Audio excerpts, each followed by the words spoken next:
Buenas noches, hermanos. Es un privilegio compartir con ustedes este estudio. Nuestra congregación de Puerta de Esperanza, ubicada en San Lucas, Zacatepeques, tiene el privilegio de dar a conocer esta enseñanza que la noche de hoy el Señor nos tiene preparadas para cada uno de ustedes, pero principalmente para mí. También a la audiencia que nos escucha por la radio y quienes nos ven por YouTube, saludos también a la iglesia local y a miembros de otras congregaciones. Es un gusto espiritual estar de veras compartiendo y un privilegio grande que el Señor ha puesto en mi persona para que llegar a cada uno de ustedes a través de este medio, a través de esta conexión, y qué mejor pues que el Señor nos permite tenernos reunidos de esta manera, esperando en Dios que más adelante, hermanos, nos podamos nuevamente reunir en nuestra iglesia con toda la congregación. Vamos a dar paso entonces a nuestra enseñanza. Ok, el título de esta enseñanza de la noche de hoy dice Cristo el tabernáculo perfecto. Vamos a estar caminando de la mano del Señor en la lectura en Hebreos 9, 1 al 22. Antes vamos a tener nosotros conocimiento de la historia de los templos. Es muy importante, hermanos, conocer la historia para que a través de ella nosotros podamos percibir qué fueron los errores que se dieron y también qué fue lo bueno que se dio en la historia de dichos templos. Tanto en tiempos antiguos como modernos, el pueblo del convenio del Señor ha considerado que la construcción de templos es una obra que específicamente se requiere de sus manos, un lugar reservado. El concepto esencial de un templo es y siempre será y ha sido el de un lugar especialmente reservado para un servicio que se considera sagrado, en una acepción más limitada. Un templo es un edificio construido para efectuar ceremonias y ritos sagrados y exclusivamente dedicado a tal objeto. El vocablo latín templum era el equivalente del término hebreo Bet Elohim y significa la morada de Dios. De ahí que literalmente significaba la casa del Señor. En muchas edades distintas, tanto los adoradores de ídolos como los discípulos de Dios verdadero y viviente han levantado este tipo de edificios, aunque las inmediaciones de estos templos se usaban como sitios de reunión general y ceremonia pública. Siempre había recintos interiores donde solamente los sacerdotes consagrados podían entrar y en los cuales, según se afirmaba y manifestaba, la presencia de la deidad. Los templos nunca se han considerado como sitios de reuniones públicas, ordinarias, sino como recintos santos, consagrados a la ceremonia más solemnes de este sistema particular de adoración. El tabernáculo del antiguo Israel. A este pongámosle mucha importancia, porque es realmente la esencia del título que anteriormente nosotros pudimos mostrarles. En días antiguos, el pueblo de Israel se distinguía entre las naciones como los edificadores de santuarios al nombre de Dios viviente. Este servicio les era requerido en forma particular por Jehová a quien profesaban servir. La historia de Israel como nación data desde el Éxodo. No bien hubieron escapado del ambiente de la idolatría egipcia, le fue requerido preparar un santuario en el cual Jehová pudiera manifestar su presencia y dar a conocer su voluntad como su Señor y Rey aceptado. Démonos cuenta lo que dice en estas palabras. Les fue requerido preparar un santuario. ¿Quién? ¿Por quién fue requerido? Por Jehová. No fue por un hombre, no fue por manos humanas, sino que fueron por requerimientos espirituales, directamente de nuestro Señor. El tabernáculo era sagrado para Israel, en calidad de santuario de Jehová. Se había construido de acuerdo con un plan y medidas revelados. Ahí lo podemos ver nosotros en Éxodo 26-27. Se trataba de una estructura compacta y portátil, y aun cuando era solamente una tienda, se construyó con los mejores, los más preciados y los más costosos materiales que el pueblo poseía. Esta condición de excelencia constituía la ofrenda de una nación al Señor. Fue en todo respecto a lo mejor que el pueblo pudo dar, y Jehová santificó la dádiva ofrecida con su aceptación divina. Lo que el Señor, lo que Jehová requirió de los israelitas, lo podemos ver en Éxodo 25, de 3 al 4. También, cómo fue requerido preparar el santuario, lo podemos ver en Éxodo 25, 1 y 2. Ahí el Señor da a conocer al pueblo que lo que ellos tienen que dar es voluntario, pero de corazón, con alegría, porque solamente de esa manera nuestro Señor va a reconocer lo que nosotros queremos darle a Él para agradecimiento de todo lo que ha hecho por nosotros. Porque tenemos que tener bien claro que todo lo que hacemos en la obra del Señor, hermanos, es para honra y gloria de Él. No es para que nosotros nos vanagloriemos, no para que nosotros nos sintamos orgullosos de lo que hacemos para el Señor. Si al final no es absolutamente nada lo que nosotros damos a cambio de todo lo que Él nos da, de todas las bendiciones que Él nos provee. Después de que Israel se hubo establecido en la tierra de promoción, cuando después de 4 décadas de andar errantes por el desierto, el pueblo del convenio finalmente tomó posesión de su propio Canaán.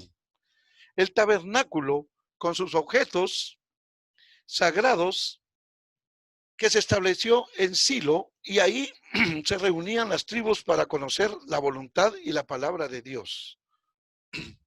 Ahorita vamos a ver los tipos de la obra, dice, redentora de Jesucristo. Ahora bien, aún el primer pacto tenía ordenanzas del culto y un santuario terrenal. Esto lo vamos a poder ver en Hebreos 9, del 1 al 6. El 2 dice, porque el tabernáculo estaba dispuesto así. En la primera parte llamada el lugar santo estaban el candelabro, la mesa de los panes de la proposición y un incensario de oro.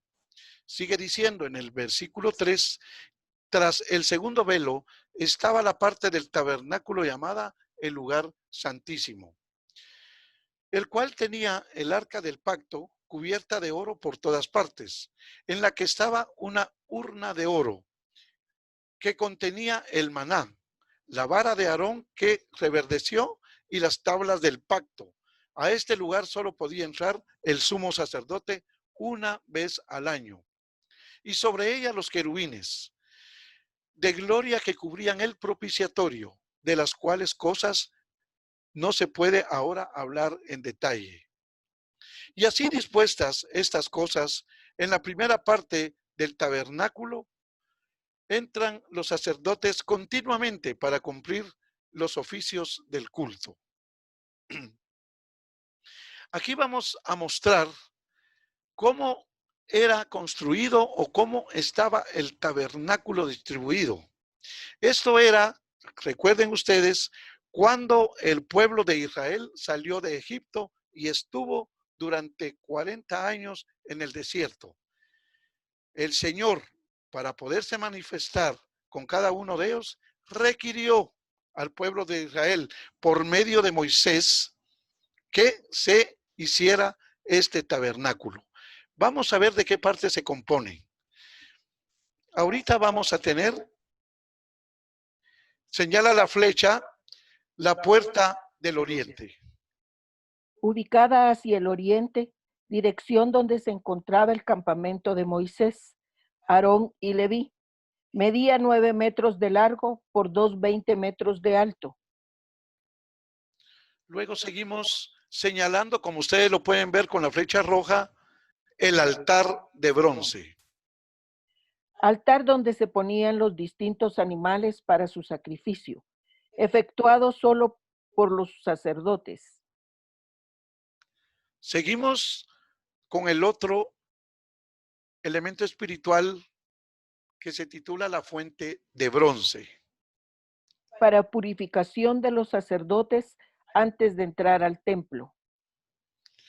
Ahorita vamos a ver el interior ya del tabernáculo donde estaba el candelabro. Tiene 7 brazos que representan los 7 espíritus de Dios. Luego nos presenta la mesa de los panes de la proposición. Lugar para poner los panes de la proposición cada día de reposo. Aquí le mostramos el incensario de oro. Elemento para quemar el incienso. Solo el sacerdote podía quemar el incienso. Ahorita vamos a entrar al lugar santísimo. Ahí podemos ver el segundo velo. Es el velo que servía para separar el lugar santo del lugar santísimo.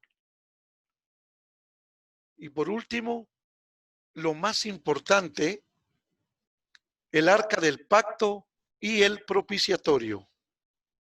Representaba la presencia de Dios y el propiciatorio era la parte superior del arca del pacto cubierta por los querubines, donde el sacerdote rociaba la sangre del sacrificio. Ok, con esto terminamos de qué manera o de qué forma estaban distribuidos los distintos elementos sagrados que componían tanto en la parte exterior como la parte interior del tabernáculo.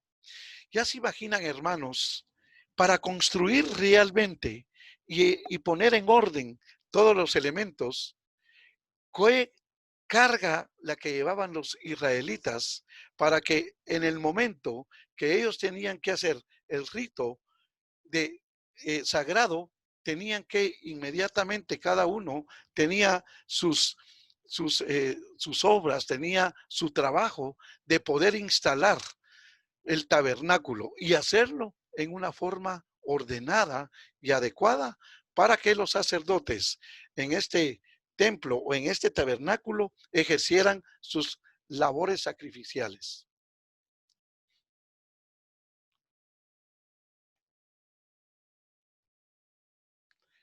La sublime presencia de Dios en el lugar santísimo. Hebreos 9 del 7 al 10. Pero en la segunda parte, solo el sumo sacerdote, una vez al año, no sin sangre, lo cual ofrece por sí mismo y por los pecados de ignorancia del pueblo, dando el Espíritu Santo a entender con esto que aún no se había manifestado el camino al lugar santísimo. Entre tanto que la primera parte del tabernáculo estuvo en pie, lo cual es símbolo para el tiempo presente, según el cual se presentan ofrendas y sacrificios que no pueden hacer perfecto en cuanto a la conciencia al que practica ese culto. ya que consiste solo de comidas y bebidas de diversas abluciones y ordenanzas acerca de la carne, impuestas hasta el tiempo de reformar las cosas.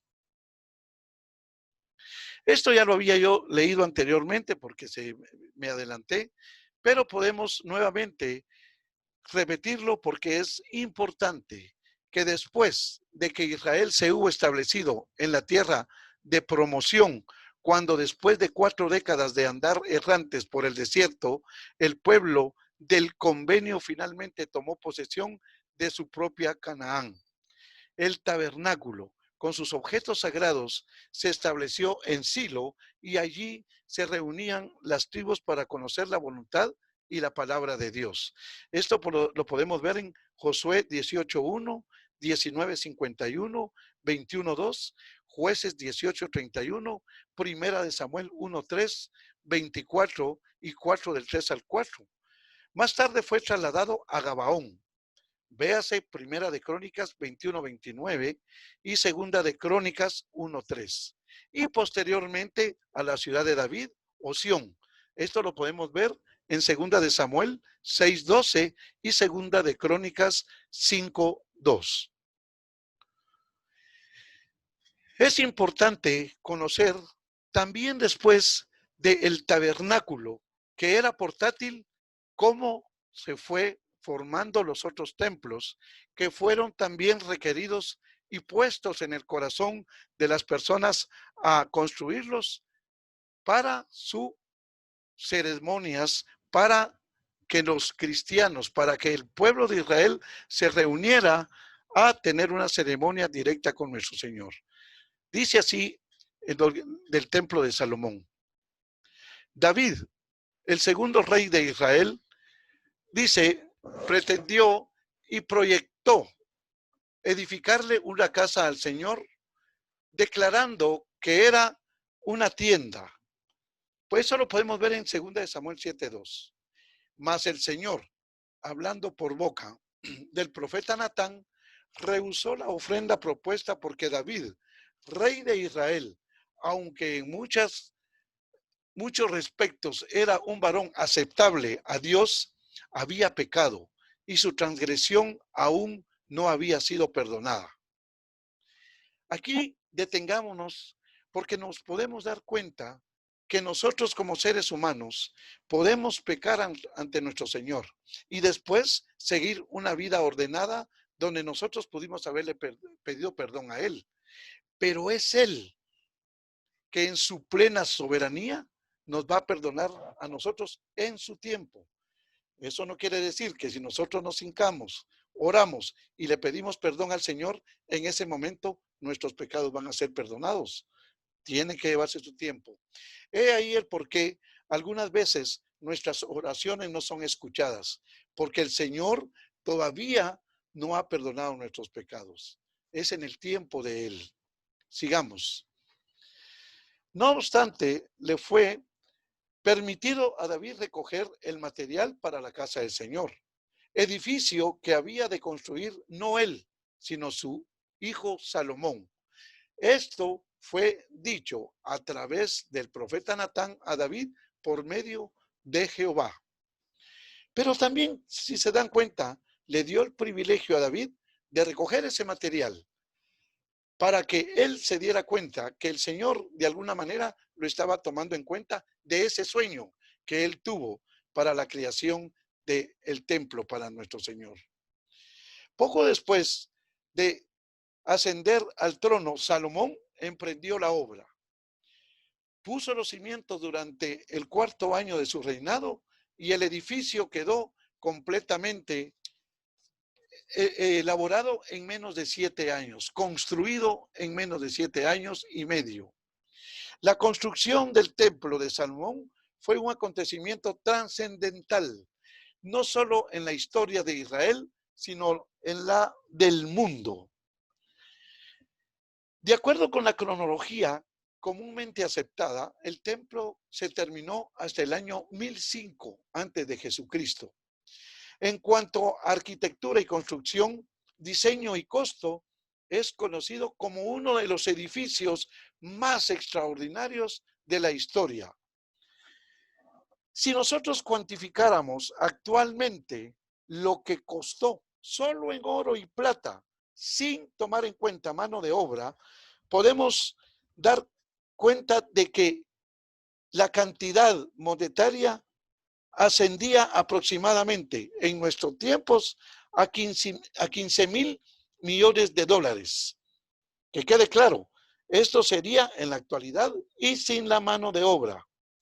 La medida de este templo era de 9 metros de ancho y 22 de largo. La condescendiente aceptación por parte del Señor se manifestó en la nube que llenó los sagrados recintos al retirarse los sacerdotes, porque la gloria de Jehová había llenado la casa de Dios. Esto lo podemos ver en Crónicas 5, segunda de Crónicas 5:14, como también en Éxodo 40:35 y segunda de Crónicas 7 del 1 al 2. Podemos ver los 8 propósitos del templo de Salomón. 1. Lugar de la presencia de Dios. 2. Señal del pacto. 3. Señal del fin del exilio. 4. Institución sociopolítica. 5. Símbolo de la soberanía nacional. 6. Garantía de las bendiciones nacionales.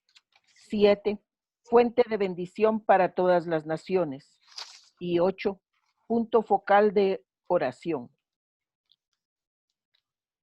Ok, esto no lo puse acá, pero es importante lo que voy a mencionar ahorita. ¿Cómo se profanó el templo de Salomón? La gloriosa preeminencia de este espléndido edificio fue de breve duración.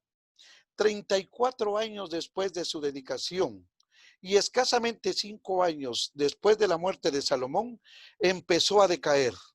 Y esta decadencia pronto se iba a convertir en una corrupción general, tornándose finalmente en una verdadera profanación. A Salomón lo habían desviado los ardides de mujeres idólatras y su conducta indisciplinada había provocado la iniquidad en Israel. El templo pronto perdió su santidad y Jehová retiró su presencia protectora del lugar que ya no era santo. Tengamos cuidado, hermanos. Tengamos cuidado porque si hacemos actos que al Señor no le agradan, el Señor de la misma manera se puede ir retirando del templo que es nuestro cuerpo. ¿Y qué pasó con esto? ¿Qué pasó al retirarse nuestro Señor de la presencia protectora de este lugar santo? Pues obviamente que nuevamente se permitió que los egipcios oprimieran a Israel, de cuya servidumbre habían ya sido librados el pueblo de Israel. Como nosotros, como el pueblo, como nosotros como hijos de Dios, sabiendo lo bueno que el Señor nos tiene preparados, nos alejamos de Él, sabiendo de las grandezas y de las bendiciones que nos perdemos, hermanos. Ok, vamos a hablar ahora del templo de Zorobabel. De manera que unos 600 años antes del advenimiento terrenal de nuestro Señor, Israel quedó sin templo. Se habían tornado idólatras y completamente inicuos, y el Señor los había rechazado junto con su santuario. El reino de Israel, en el cual estaban comprendidas aproximadamente 10 de las 12 tribus, cayó bajo el dominio de Asiria hacia el año 721 antes de Jesucristo. Y un siglo después, los babilonios vencieron al reino de Judá. Durante 70 años, los del pueblo de Judá, conocidos como judíos desde esa época, permanecieron en el cautiverio, tal como se había predicho. Esto lo podemos ver en Jeremías 25, del 11 al 2 y 29:10. Entonces, bajo el dominio benigno de Ciro, que lo podemos ver en Esdras 1:2, y de Darío, veamos Esdras 6, se les permitió volver a Jerusalén y una vez más edificar un templo de acuerdo con su fe. Para honrar al director de la obra, el templo restaurado se conoce en la historia como el templo de Zorobabel. A pesar de que este templo era muy inferior en cuanto a lujo del acabado y muebles en comparación con el espléndido templo de Salomón, fue no obstante lo mejor que el pueblo pudo edificar. Y el Señor lo aceptó como ofrenda representativa del amor y de la devoción de sus hijos del convenio. Aquí cabe mencionar, hermanos, que Ciro y Darío no eran creyentes. Ellos eran impíos. Pero ¿qué pondría en el corazón de Ciro para poder él mandar al pueblo de Israel nuevamente a edificar un pueblo a nuestro Señor? Si no mal recordamos, se recuerdan que Ciro, él estuvo y le dio a Daniel, el profeta, le dio un lugar muy especial cuando él reinó. ¿Y por qué? Por los sueños que Daniel le hizo ver cuáles eran los significados a Ciro. Entonces Ciro creía en él, pero no en él, creía en el Dios viviente de Daniel. Por lo tanto, de alguna manera Ciro ya tenía conocimiento del Dios del pueblo de Israel. Por eso es que el Señor tocó el corazón de Ciro y no fue difícil que Ciro mandara nuevamente al pueblo a la construcción de este pueblo. Para honrar al... Entonces, ahora vamos a ver, hermanos, lo que es el templo de Herodes. Este templo tiene mucha importancia. ¿Por qué? Porque ahí fue donde estuvo nuestro Señor Jesucristo ya en carne. Podemos leer.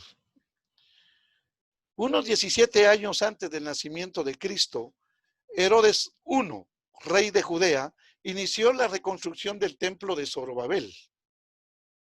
En este tiempo decadente y virtualmente en ruinas, esta estructura, había durado 5 siglos e indudablemente se había deteriorado con el tiempo.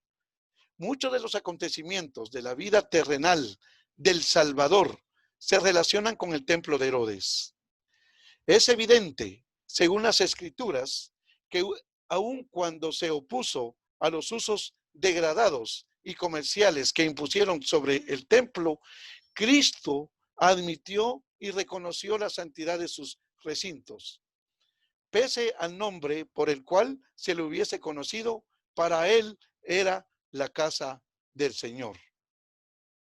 Mientras vivía aún en la carne, nuestro Señor predijo la total destrucción de dicho templo.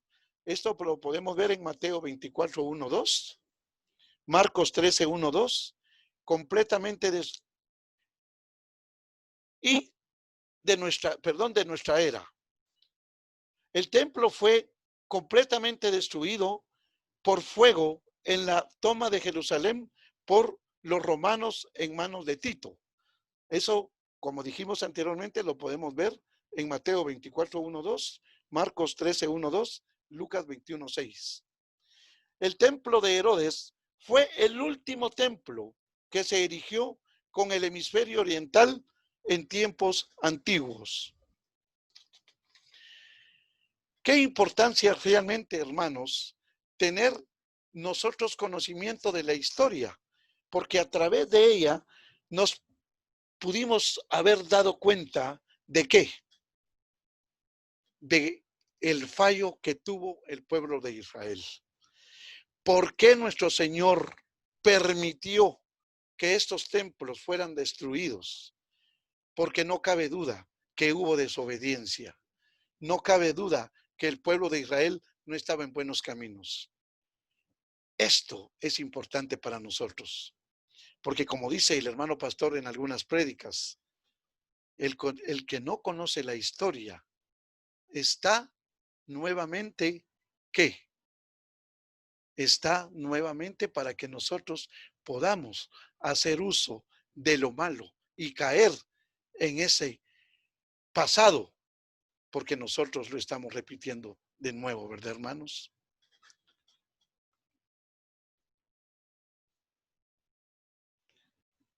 Ahora veamos el punto 2, que por su sacrificio perfecto entró en el verdadero lugar santísimo.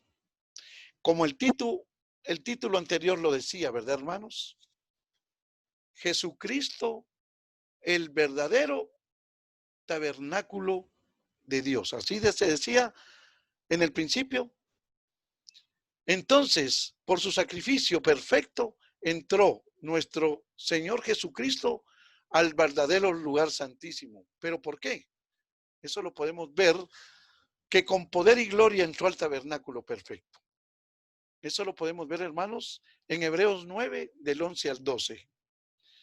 Pero estando ya presente Cristo, sumo sacerdote de los bienes venideros, por el más amplio y más perfecto tabernáculo, no hecho de manos, es decir, no de esta creación, y no por sangre de machos cabríos ni de becerros, sino por su propia sangre, entró una vez para siempre en el lugar santísimo, habiendo obtenido eterna redención. ¿Qué quiere decir esto? Que nuestro Señor Jesucristo fue en carne y a través de su sangre el que se sacrificó por única vez y eterna para nuestra redención.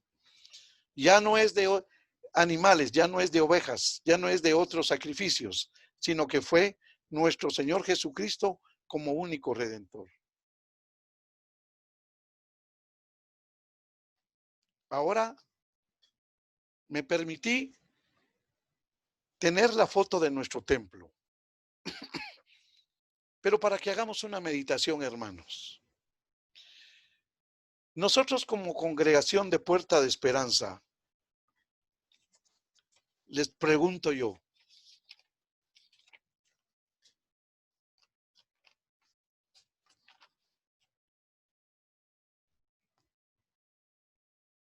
¿qué podemos ver en este templo?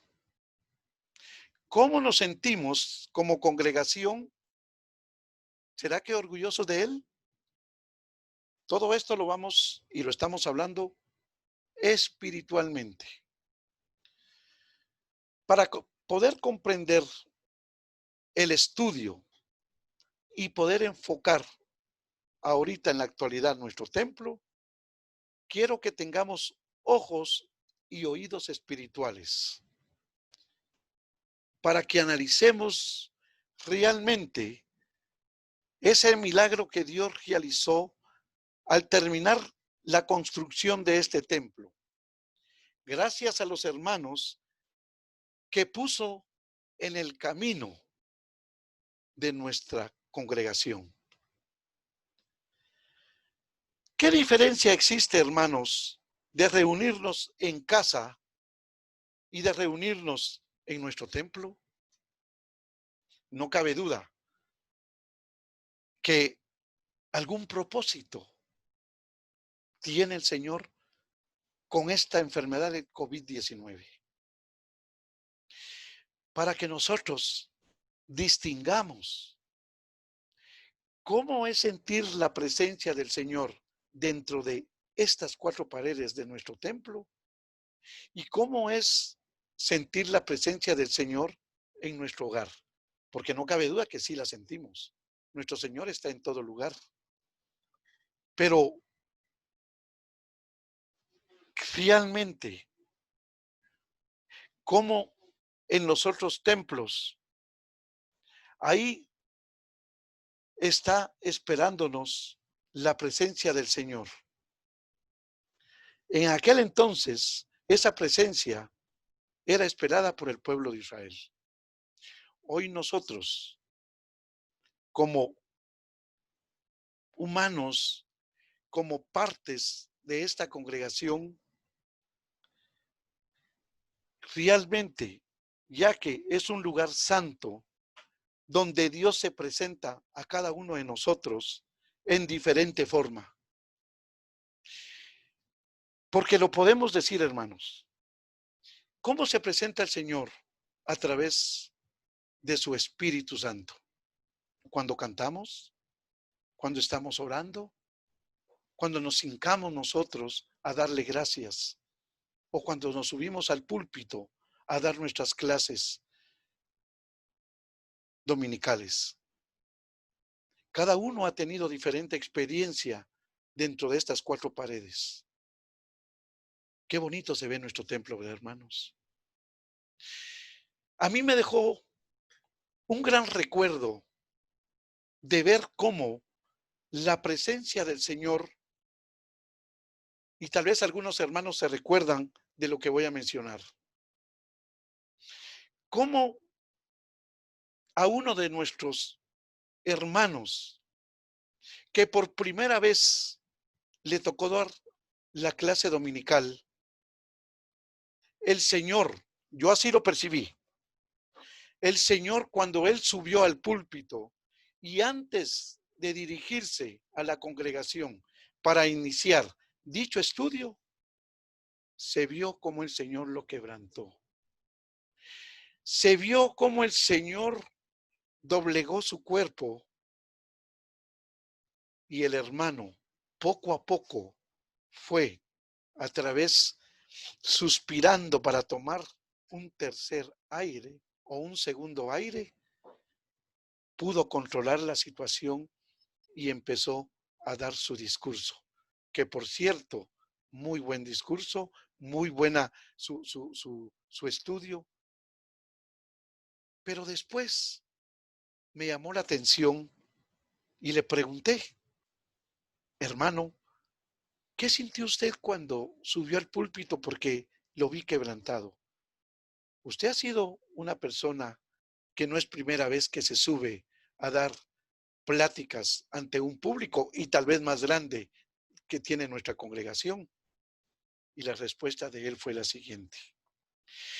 Hermano, hoy me puede dar cuenta la diferencia que hay entre hablar situaciones o hablar discursos en la vida secular, aunque fuera a un número grande de personas, y la diferencia de estar aquí en iglesia y de hablar de la palabra del Señor dirigida a los miembros de la iglesia.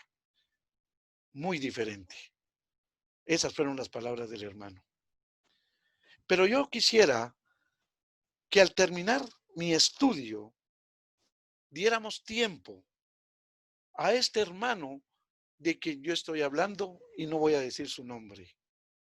Quiero que él, con sus propias palabras, pueda manifestar y pueda él dar testimonio de lo que realmente él sintió. Porque eso fue lo que yo percibí. Pero en palabras de él, yo quisiera que se aclarara realmente lo que él sintió en ese momento. Y nos vamos a dar cuenta que así como él, muchos de nosotros, aunque no subamos al púlpito, hemos sentido la presencia de nuestro Señor. Pero entonces, hermanos, digo yo, cada uno hemos tenido diferentes experiencias. Cada uno nos hemos sentido de una forma agradada por nuestro Señor. Ahora como cristianos y parte de esta congregación, hermanos, Dios nos ha mandado a reunirnos bajo estas cuatro paredes. Que quede claro, no fuimos nosotros los que escogimos estar en esta congregación. Fue el mismo Dios quien nos trajo a esta congregación. Es el Señor el que lo trajo a usted y a mí para que formáramos parte de esta congregación. Y espero, porque así es, Dios nos ha puesto en nuestro corazón dar nuestras ofrendas, hermanos. como se lo requirió al pueblo de Israel cuando inició el tabernáculo. Y le dijo, quiero lo mejor de ustedes, del pueblo de Israel, le dijo a Moisés. Lo mejor de ellos quiero, siempre y cuando sea voluntad de ellos. Y actualmente eso requiere el Señor de nosotros, hermanos. Porque nuestro templo, para que se mantenga en estas condiciones, para que se mantenga con vida espiritual, necesita de cubrir ciertos gastos para su mantenimiento. Recuerden que es la casa del Señor, no es cualquier edificio. Si queremos que se mantenga en buenas condiciones, hermanos, para seguir adorando a nuestro Dios en el futuro, tenemos que tener ese corazón dadivoso, que no va a ser usted por su voluntad, sino que yo sé que va a ser el Señor el que va a tocar ese corazón y que ya ha tocado el de muchos hermanos, que gracias anticipadas porque hemos estado adorando a nuestro Señor de esa manera. De esa manera le podemos dar gracias al Señor por todo lo que ha hecho por nosotros y seguirá haciendo. Qué lindo es como congregación saber a dónde ir a dar para adorar a nuestro Señor. Es el único lugar que el Señor ha establecido para que estemos en comunión con Él. Para que agarrados de la mano con cada uno de nuestros hermanos y en armonía estemos adorándolo. Yo recuerdo que antes del sueño de nuestro hermano pastor de construir un templo con estas similitudes, hubo hermanos que se acercaron a él cuando estábamos reunidos en el antiguo templo y le dijeron de algunos sueños, de algunas visiones que ellos tuvieron, de que el templo iba a ser realidad. Y gracias a Dios, hermanos, que no fue realmente en vano lo que el Señor puso en la visión y en los sueños de estos hermanos, que algunos ya no están con nosotros, que ya no nos acompañan, y que si hoy estuvieran, se dieran cuenta de que sus sueños no fueron en vano, sino que se hicieron realidad, y que por algo tocó el corazón de ellos para que se los transmitiera a nuestro hermano pastor. Dios nos quiere ver nuevamente en nuestro templo. Dios sabe que después de esta pandemia que nos ha alejado de Él, nos vamos a volver a reunir en nuestro templo. Y nos quiere ver de la siguiente manera. Así nos quiere ver. Hermanos contentos, hermanos agradecidos con el Señor, porque sabemos que atrás de nosotros está nuestra casa espiritual. Está ese lugar donde nosotros vamos a manifestarle a Él nuestro agradecimiento. Así, con esa alegría, como nos vemos en esa fotografía, así nos quiere seguir viendo el Señor. Pero también quiere que en cada corazón de cada hermano, de los que estamos ahí, sigamos nosotros también dándole honra y gloria a Él a través de nuestras ofrendas, a través de lo que Él ha estipulado. Qué lindo nos vemos ahí, ¿verdad, hermanos? Algunos dirán, ¿será que fue para el viaje de Cancún? ¿O será que fue para la visita que hicimos al templo allá en Tacisco del hermano José? Se lo dejo ahí en un interrogante, pero que no quepa la menor duda. Así vamos a estar con mayor número de hermanos, sirviéndole al Señor nuevamente dentro de nuestro templo. No me queda más que despedirme, hermanos, con estas frases. Bendiciones en casa para mis hermanos de Iglesia Puerta de Esperanza. Que Dios me los bendiga y les deseo una muy buena noche. Gracias por haberme escuchado y no fui yo. Fue lo que el Señor puso en mi corazón Y fue lo que el Señor puso en mi mente el haber dado estas palabras, que forman parte de nuestro futuro espiritual. Espero, hermanos, que todos estemos con devoción y que todos tengamos esa esperanza de volvernos a reunir en armonía, paz y bendición. Buenas noches, hermanos. Que Dios me los bendiga.